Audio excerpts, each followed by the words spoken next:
नमस्कार, गुंजन रेसिपी मराठीमध्ये तुमचे खूप खूप स्वागत आहे। आज आपण फ्रूट कस्टर्ड तयार करणार आहोत। त्यासाठी मी इथे अर्धा लिटर दूध घेतलेलं आहे। आता त्याच दुधामधले मी पाव वाटी दूध बाजूला काढणार आहे आणि बाकीचे दूध मी गॅसवर गरम करायला ठेवणार आहे। आता जे आपण पाव वाटी दूध घेतलेलं आहे त्याच्यामध्ये मी 1/2 चमचा किंवा 1.5 चमचा फ्रूट कस्टर्ड टाकून घेणार आहे आणि त्याची एकही गुठळी न होता व्यवस्थित असे दुधात मिक्स करून घेणार आहे। आता गॅसवर मी दूध गरम करायला ठेवलेलं आहे। आपल्या दुधाला उकळी आली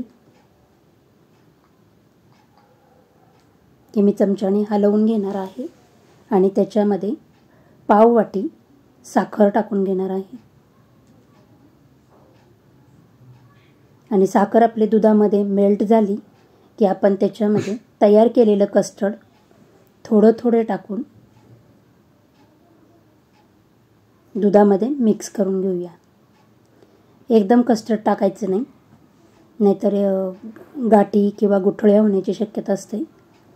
त्याच्यामुळे थोडं थोडं कस्टर्ड टाकून एकसारखं हलवत राहून आपण हे दुधात मिक्स करून घेणार आहोत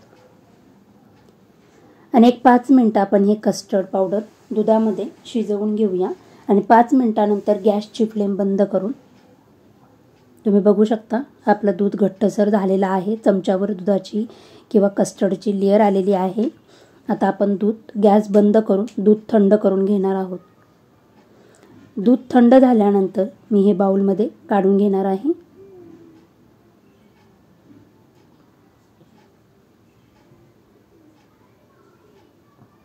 आणि आता काही फ्रूट घेतलेले आहेत। त्याच्यामध्ये मी हिरवी द्राक्षे, काळी द्राक्षे, सफरचंद, केळ हे सर्व मी कट करून घेतलेले आहेत। त्याचबरोबर डाळिंबाचे दाणे घेतलेले आहेत।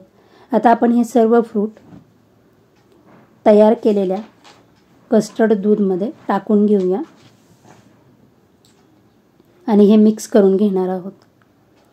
मिक्स केल्यानंतर मी ह्याच्यावर पाव चमचा विलायची पावडर टाकून घेणार आहे आणि 1 मिनिट हलवून घेणार आहे।